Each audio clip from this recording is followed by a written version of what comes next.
एक गांव था राजगढ़। गांव में मीना अपनी सौतेली माँ नगमा के साथ रहती थी। मीना बहुत ही दयालु और निर्मल स्वभाव की लड़की थी। सभी गांव वाले मीना के इस स्वभाव की बहुत तारीफ करते थे। उस तरफ नगमा का व्यवहार मीना के लिए ठीक नहीं था। मीना जब भी किसी की मदद करके आती, नगमा उससे चिढ़ी रहती और सारे काम दोबारा करवाती।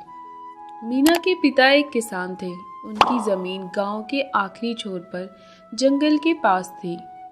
मीना के पिता नगमा से शादी के कुछ दिन बाद ही गुजर गए, जिसके बाद मीना सुबह से शाम कॉलेज में पढ़ती और शाम को कॉलेज से आते ही खेतों में काम करने जाया करती। सुबह से पढ़ रही है, जरा मेरा काम करवा दे। थोड़ी देर बाद मैं कमला मौसी के साथ दूसरे गांव जा रही हूँ, उनके बेटे का रिश्ता लेकर। तू जरा खाना बना दे। हाँ हाँ माँ, मैं अभी बना देती हूँ। क्या बनाना है? अब ये भी मैं ही बताऊं? तुझे नहीं पता मैं क्या खाती हूँ सुबह सुबह? अच्छा सुन, आज चावल को अच्छे से धोकर पका दे और पकाकर जल्दी से मेरे कमरे में ले आ। मैं तो इतना काम कर चुकी हूँ कि मेरा पूरा शरीर टूट रहा है। मैं तब तक आराम करती हूँ। और हाँ, खाना खाने के बाद झाड़ू लगा देना और कॉलेज जाने से पहले कपड़े रखे हैं वो भी धोकर जाना। ठीक है माँ, आप जाइए, मैं सब संभाल लूंगी। हर रोज जानकी मीना पर अत्याचार करती, पर मीना जानकी की बातों को नजरअंदाज करती। अगले महीने मेरा आखिरी एग्जाम है और अभी तक मैं मेरी कॉलेज की फीस नहीं दे पाई। फसल भी अगले महीने कटेगी, तब तक तो बहुत देर हो जाएगी। क्या करूं? हाँ, आज मैं ज़रा भोली ताई से बात करती हूँ।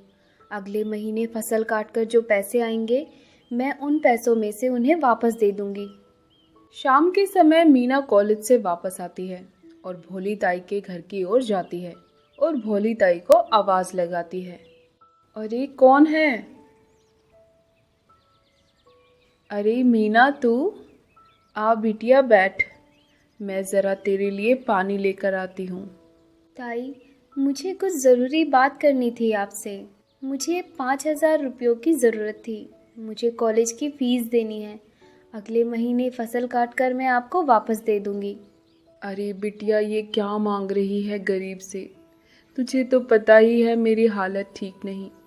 अभी कुछ दिन पहले ही मेरी गाय मर गई। अब मेरे पास कोई रुपया कमाने का साधन नहीं बचा। अच्छा रुक, मैं आती हूँ। ये ले बेटा, मेरे पास बस ये 4,000 रुपये हैं जो मैंने खर्चे के लिए बचाए थे। ये रख ले। नहीं ताई, मैं कुछ और इंतज़ाम करती हूँ, आप रहने दीजिए। आपको भी घर खर्च में ज़रूरत होगी। नहीं बिटिया, बिना माँ बाप की बच्ची है, और क्या मैं नहीं जानती नगमा को? वो कैसी रखती है तुझे। ये रख, और जब फसल काटे तो दे देना। तब तक मैं मेरे बेटे किशोर के यहाँ चली जाऊंगी। ठीक है ताई, आपका बहुत बहुत शुक्रिया। 4,000 तो हो गए, बाकी के 1,000 मैं कहाँ से करूँ? हाँ, गुल्लक में से देखती हूँ, क्या पता उसमें 1,000 रुपये निकल जाए। हाँ, अब हो गए पूरे पैसे। कल मैं यही रुपये लेकर कॉलेज में जमा करा दूँगी।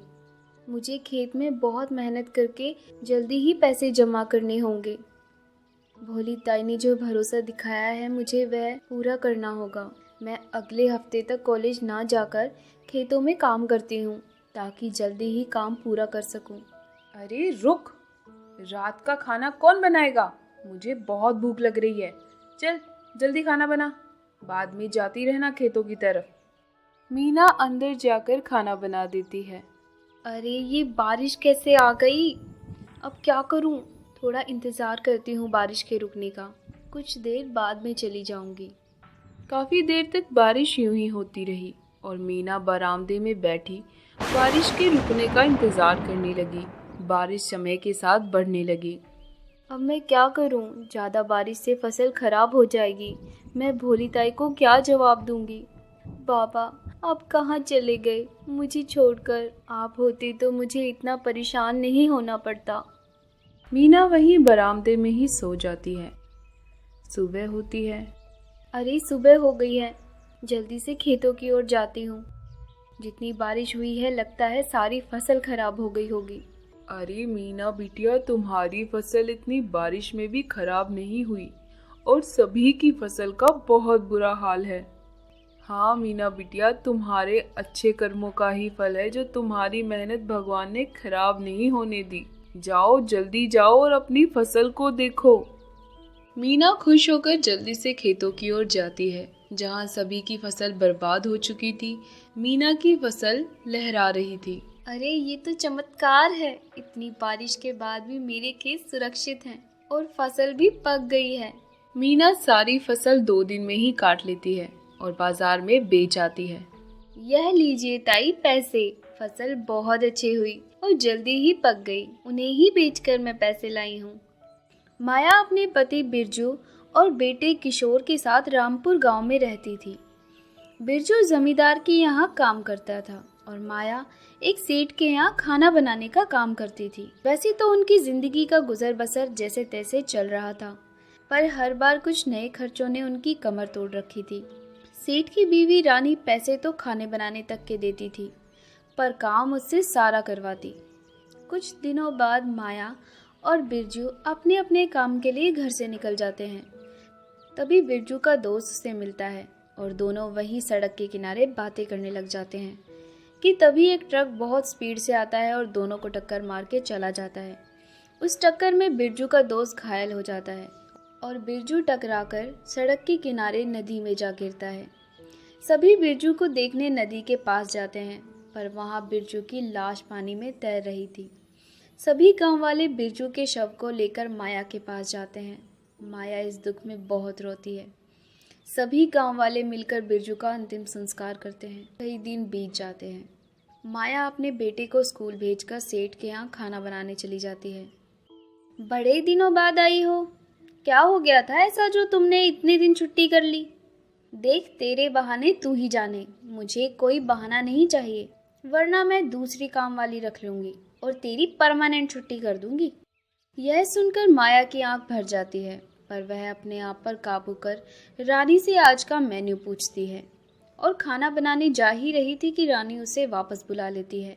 एक काम कर, खाना बनाने से पहले तू मेरे बालों में तेल लगा दे, बहुत सर दर्द कर रहा है, मेरा थोड़ा सर भी दबा देना।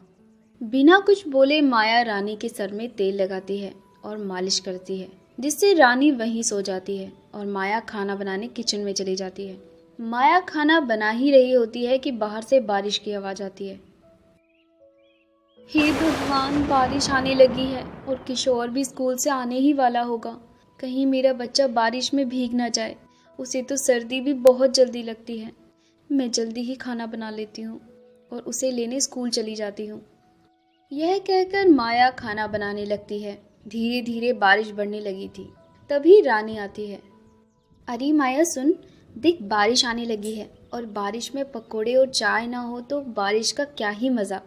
तू एक काम कर, खाना बनाकर पकोड़े और चाय बना दे, ये भी आने वाले होंगे, गर्मा गर्म पकोड़े देखकर खुश हो जाएंगे। माया कई दिनों बाद काम करने आई थी, इसलिए वह डर के मारे कुछ कह नहीं पाती और खाना बनाने लगती है। धीरे धीरे बारिश और बढ़ने लगती है। माया खिड़की से बाहर झांकती है और बारिश बहुत तेज़ हो रही थी।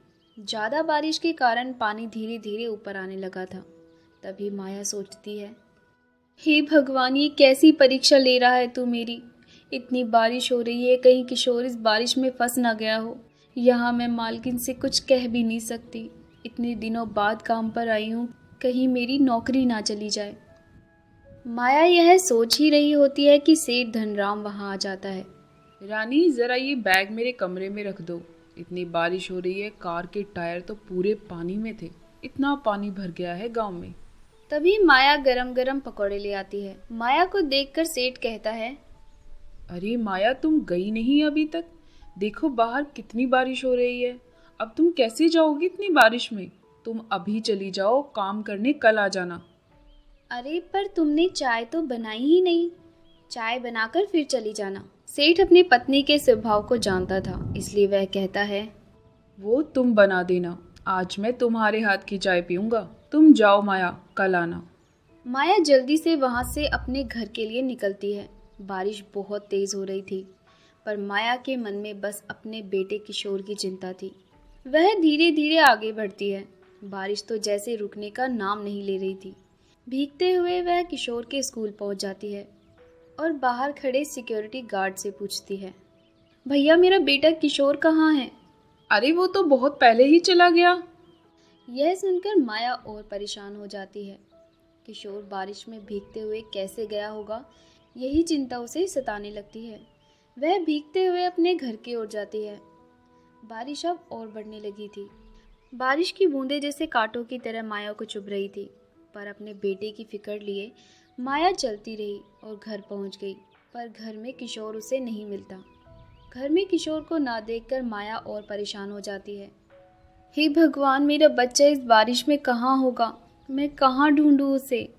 रोते हुए माया घर से एक पॉलीथीन के टुकड़े को अपने सर पर ढककर अपने बेटे को ढूंढने निकलती है। भैया, आपने मेरे बेटे किशोर को देखा? नहीं बहन, मैंने उसे नहीं देखा। यूं ही माया रास्ते में मिले सभी लोगों से किशोर के बारे में पूछती है, पर किसी को किशोर के बारे में नहीं पता था। कुछ दूरी पर चलते ही किशोर उसे एक पेड़ के नीचे बैठा हुआ दिखता है, जिसे देख माया को शांति मिलती है। माँ, बहुत बारिश हो रही थी। बारिश के रुकने का इंतज़ार करते हुए मैं यहीं बैठ गया। सर्दी लग जाती तो आप परेशान होती। यह सुनकर माया की आंखों से आंसू गिरने लगते हैं और माया अपने बेटे के साथ घर चली जाती है। ऐसी मज़ेदार कहानियाँ देखने के लिए हमारे चैनल को सब्सक्राइब करें और बेल आइकन दबाना ना भूलें।